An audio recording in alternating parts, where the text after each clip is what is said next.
Sankaracharya Madhyamam Ramanacharya Paryantam Vande Guru Paramparam. Om Namo Bhagavate Sri Ramanaya. With phrases like soul food and food for thought, cultures around the world have often associated food with spiritual quest and a state of mind. This skit is an attempt to explore the spiritual journey within the confines of a kitchen. Here, no scholarly doubts are raised and no complex spiritual quotes are paraphrased. Yet, the rapturous spiritual gain around the kitchen fire continues to inspire and instill hope in many.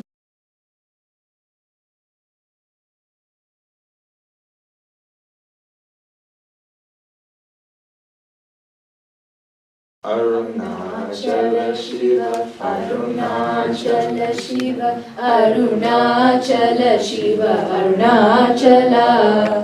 Arunachala Shiva, Arunachala Shiva, Arunachala Shiva, Arunachala. Arunachalam yana agame ninaipavar agadevera rupai Arunachala. Aragasundaram ahamum niyumuchabina mahirupom Arunachala. For a few months after her Mahanirvana in May 1922, the kitchen fire was burning in two places, Skandashram where Bhagavan stayed, and the Samadhi of Alagarma, which is being taken care of by Chamral Swamigal. In December, Bhagavan moved down permanently to the valley where the Samadhi had been erected for Alagarma. Thus was born Sri Ramanashram. The fledgling Sri Ramanashram's first community kitchen was born adjacent to Alagamal Samadhi. Early cooks like Chinnaswamy, Lentapani Swami, and Ramakrishna Swami took on the responsibility of feeding all who came. With easy road access to Bhagavan, the ashram became a pilgrimage hub. Feeding everyone who visited became a sacred duty in itself. Challenges were many.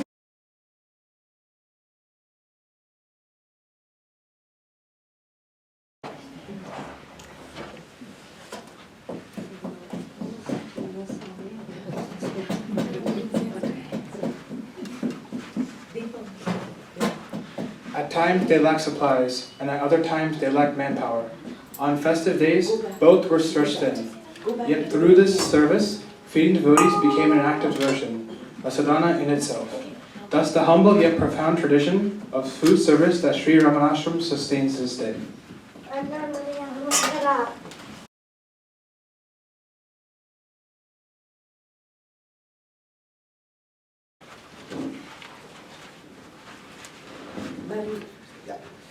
In the 1920s and 1930s, there were some harsh realities that women needed to contend with. Child marriage was the norm, and if a young girl happened to lose her husband, she was considered unlucky and condemned to a life of isolation and repentance. They were forced to shave their heads, wear plain clothing, and were not allowed to be part of any joyous celebration. Widows with children faced even harsher realities. They often became servants so that their children would survive and get a chance at an education. Yet these women bore it all with incredible strength. From this oppressed group of society came some of the most inspiring women who became the first cooks of Sri Ramanashram. In the kitchen, they found not only a purpose, but also dignity and peace. Their journey reminds us that no matter how society defines us, with purpose and faith, we can rise above and create something truly beautiful. We owe our understanding of these remarkable women to Telugu writer Challam and the humble devotee Maurice Friedman, who translated Challam's work into English. Their efforts have ensured that the stories of these kitchen sadhakas will continue to inspire generations.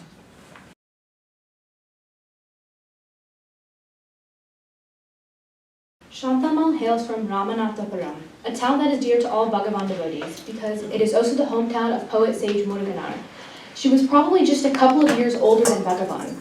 By age 30, she had lost her husband, 3 sons, and later a daughter as well. Utterly distraught, she was helping out relatives and extended family.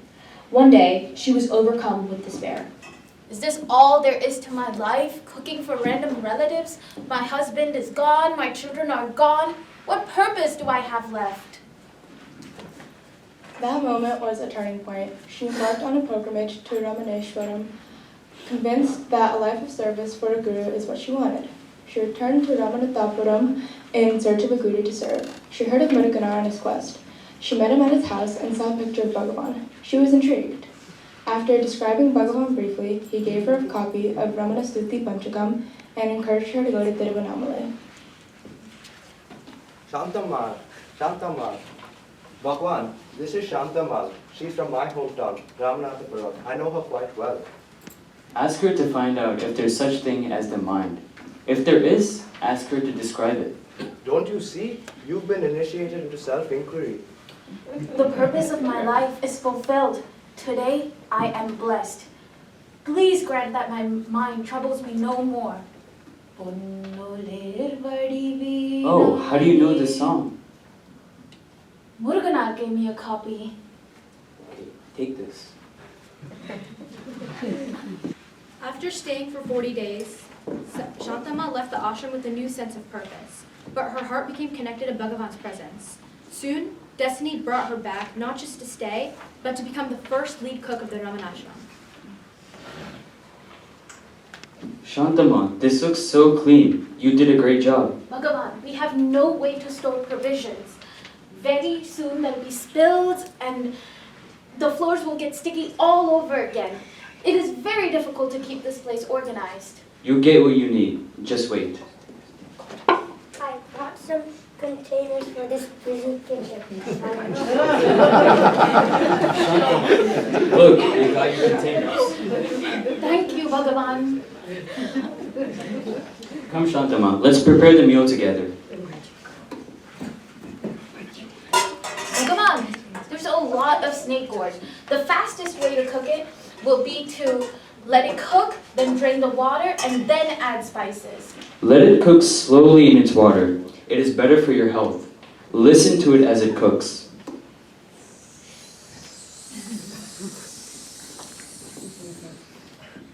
Listen to the hissing sound of the vegetables. When it stops, the time is right to add the spices. Just like the vegetable, let your mind's noise settle. Only then can you receive the spice of inner peace.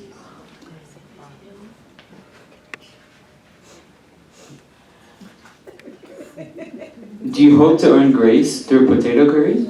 Forgive me, Bhagavan. I just made a mistake out of love. The more you love all people equally, the more you love me. Shantamal is cooking and she is looking at Bhagavan. She sees Aragamal right next to him. She is awestruck. She reports that to Bhagavan and receives one of the most profound teachings given directly to her. Yes, such visions do occur. To know how you look, you must look into a mirror, but don't take that reflection to be yourself. What is perceived by your senses and mind is never the truth. All visions are mental creations, and if you believe in them, your progress ceases. Inquire to whom these visions occur and who is their witness. Free from all thoughts, stay in pure awareness. Don't move out of that.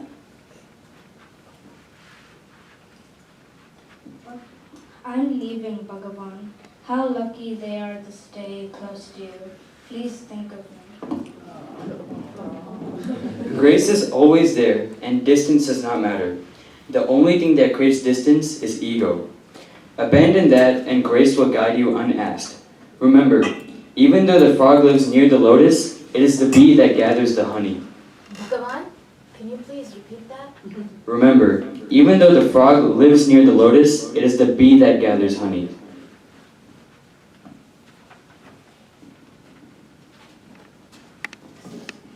Bhagavan, can you please taste this? This is very good. You know, king's tasters pay them good money to taste test their food. What will you offer me? All I have to offer is myself. That is all that matters. You are the ultimate blessing.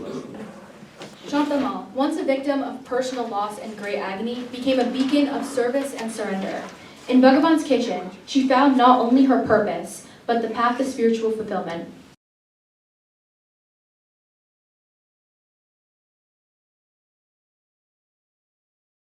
We shift our focus to Sampurnamma. She was from a neighboring village of Tiruchui. She got married into a family while there. Her in-laws knew Bhagwan's family from the time of Sundaram Iyer. She was widowed at the age of 13, and by the time she was 28, she had her first opportunity to go to Tiruvannamalai. Her first darshan of Bhagwan was magical. She felt immense peace coursing through her and never wanted to leave his side. While she was in town, she was also helping out in the kitchen with another cook, Tennamal and Shantamal. Tenama, why is Sampurnam being served separately? It is her monthly time, Bhagavan. She can't eat the food that's offered to the other devotees in the ashram. What? That's not correct. The body itself isn't real, so why would we discriminate based upon it? If you call her pollution, call me pollution as well. Clean the hidden kitchen to your heart's content. I will leave.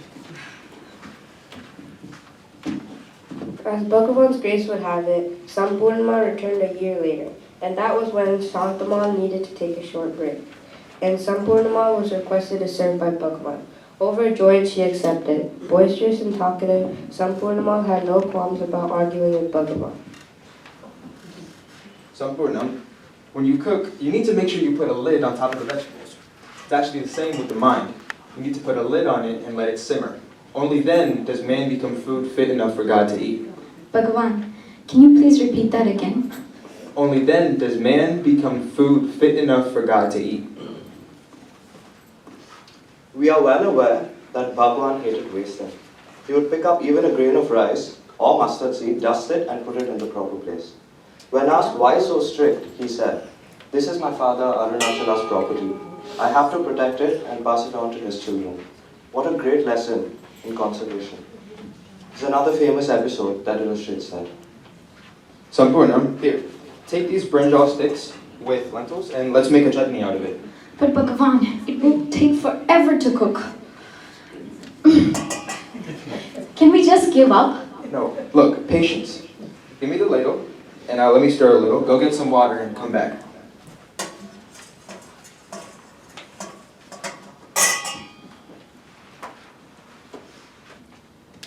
The dish turned out to be delicious, but Bhagavan ate very little. Sampurnama was a bit disappointed that he did not eat much despite all the effort that went in.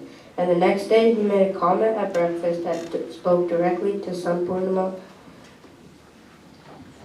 Sampurnam was distressed yesterday that I didn't eat her curry last night.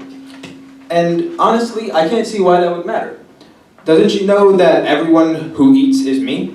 And besides, what matters is the cooking, not the cook or who eats.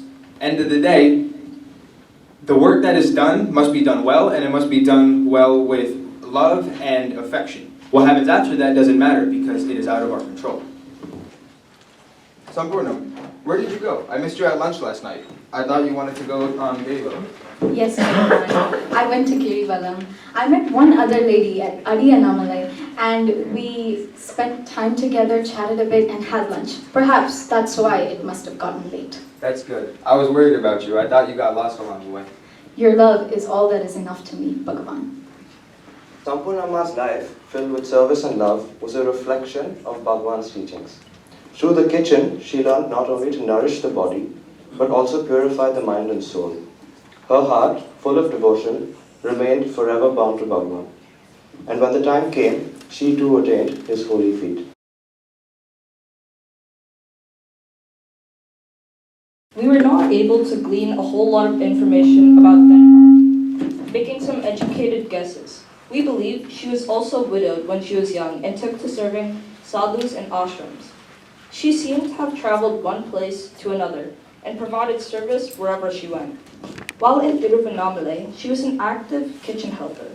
Lokamal hails from the village Pattakuruchi, located close to Tenkasi in Tamil Nadu.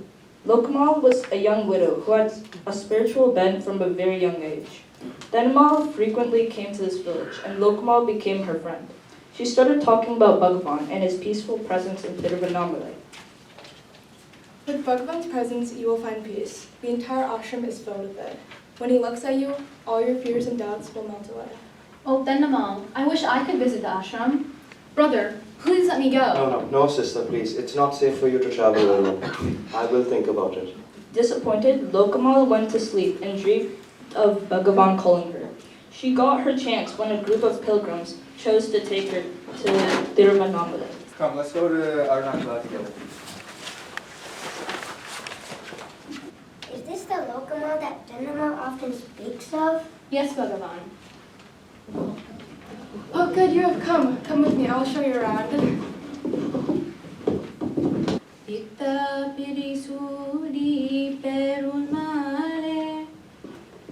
Oh no, keep singing. It reminds me of my mother singing when she was cooking.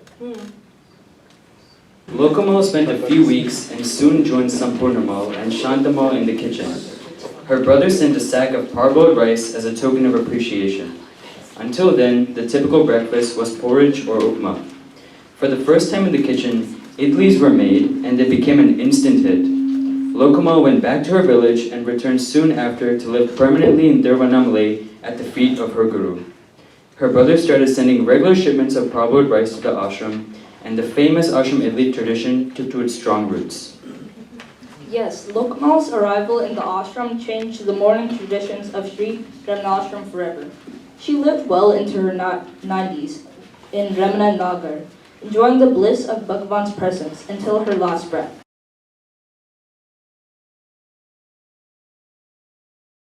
Subbalakshmi Ammal was a native of Nellore and was widowed at the age of 16.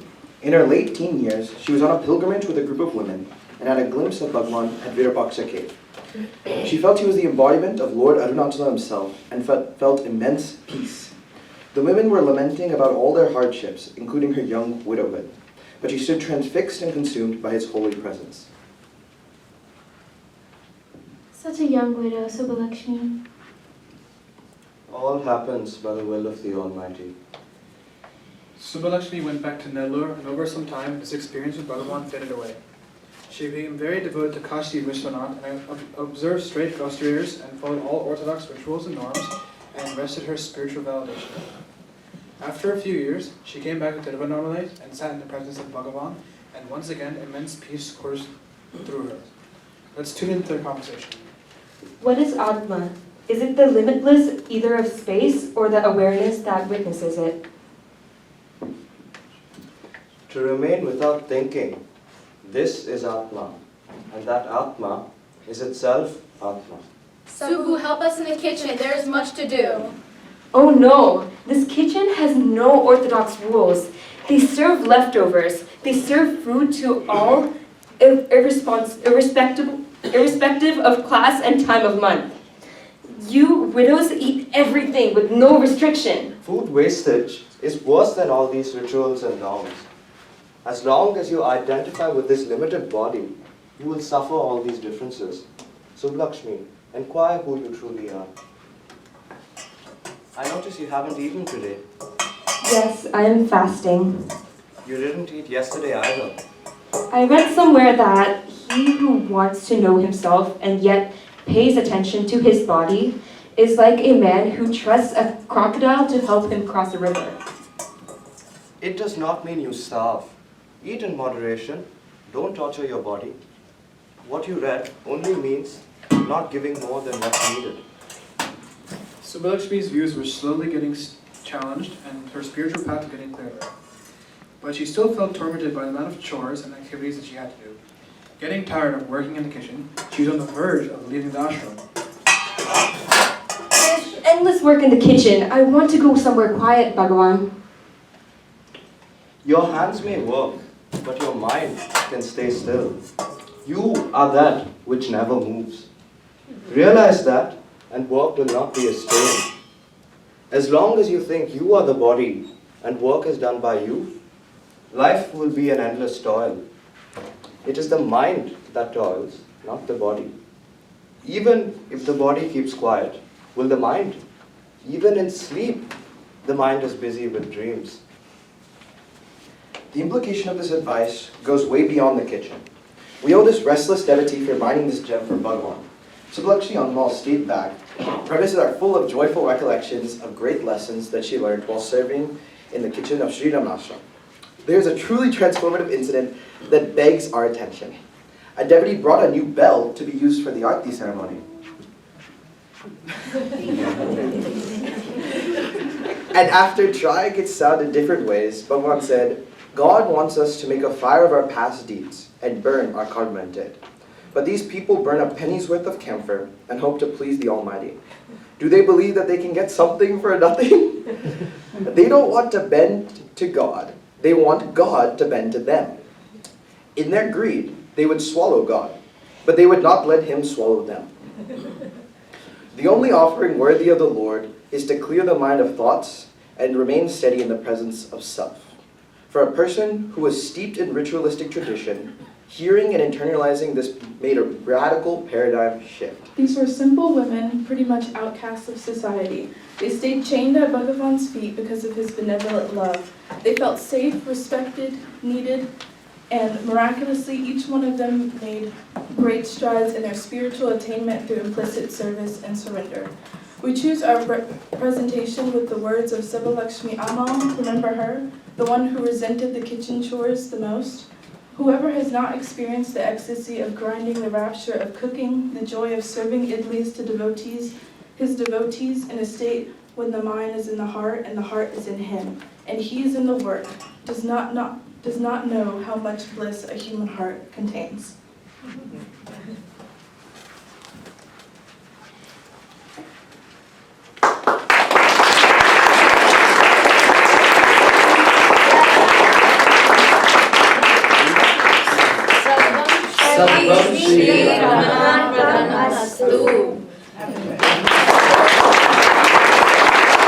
Thank you for all your patience, and I'm just going to give a brief background. So if there were any hurry and some confused actions in the initial part, it had a lot to do with the adults that were involved rather than the children. The children were very focused, and they did their best with the time and resources that we supply. So please look at it from that frame of mind. Now, let's go back to how I feel about this whole thing. So, Bhagavan, the word Ramana Maharshi came into my life when I was almost 30 years old. And these kids have a huge advantage. Now, that said, they may be chronologically younger than us, and we may have a relationship of power over them, but spiritually, they could be way ahead of us. With that said, their ability to grasp Bhagavan's teaching, the background of this whole skit starts with just a few pages of material. So it would be really wrong for me to not acknowledge certain people. Everybody needs their applause here, but Arundhati Ramanan, okay?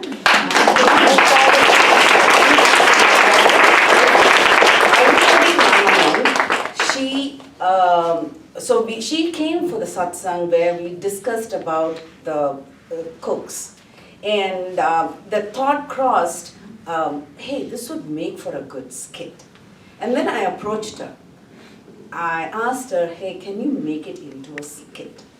And she very willingly did it and sent it as a Google Doc. So the skeletal work, or I should say more than the skeleton muscle, and all of them. I probably put a few joints here and there and probably put a skin cover. But that is all I actually did in this. So the props, they can't even qualify for props, but if they are given proper props and like a little more time, I think this would have evolved into a much better. They had a lot of material to cover, and dealing with kids, jet lagging, and they're all in different schedules. So they did an awesome job in my mind.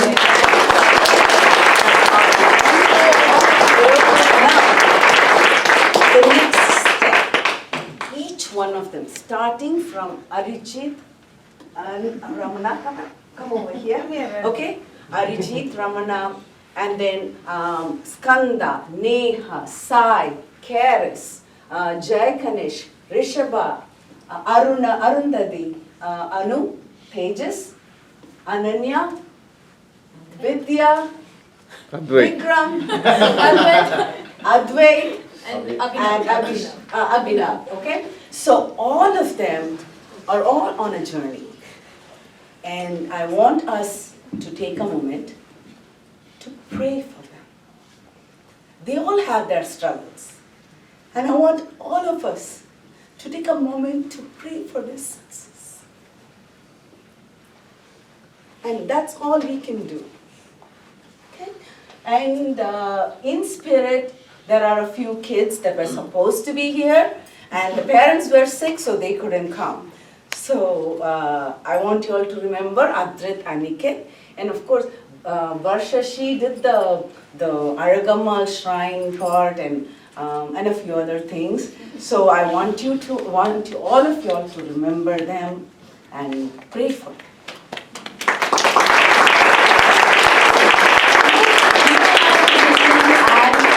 I would just like to add that without Nimianti/Perima's guidance, we couldn't have done this.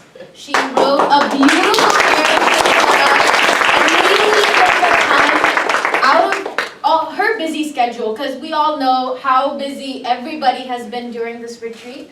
But she took time and came and gave us the guidance that we needed to really understand the material that we were reading. Because so till then we were just reading it, we were understanding it, but there were some parts that all of us were confused with because we're all learning the script for the first time. She came in and she really allowed us to turn this script into a play and molded it together and helped us a lot. So we would like to thank her. Anu and I are very, very grateful. Actually, everyone is.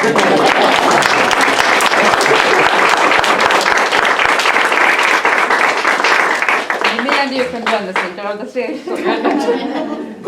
And I have two other overseers. One was Malati. Where is Malati? Oh, they're right there.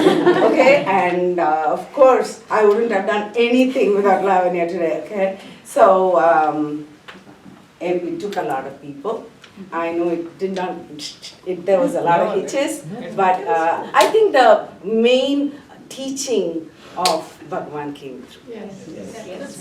I understood and it was good. And one other thing, all the kids wanted to know, are we going to wear costume? All right? And that was a very good Bhagavan teaching moment. So we actually talked about why they are not wearing costume, because we have to practice to see Bhagavan in everybody. And who was the youngest who played Bhagavan? You, right? we all did pranams to Bhagavan. Yeah. So that was the point that we were trying to drive in, that it's not the size or the clothing or the whatever, any physical characteristics that matter. I hope the parents are satisfied. Those kids were goofing off, but they also had a fantastic bonding time. The subject chosen was very apt because we never knew the women in ashram until in the 1930s. Yes. So that was how equally women are treated. We feel so happy about it. You know? Yes. I see that in the future. More and more women would be drawn to the Bhagavan fold because of the way he treated Bhagavan, and it was all natural. It was not like he was preaching others to do that. He did it, and so we just have to follow it. This brings to the next year Tampa retreat topics. Okay, and the skit is written, so anybody who wants to play it in their satsang group, welcome to take it over, all right?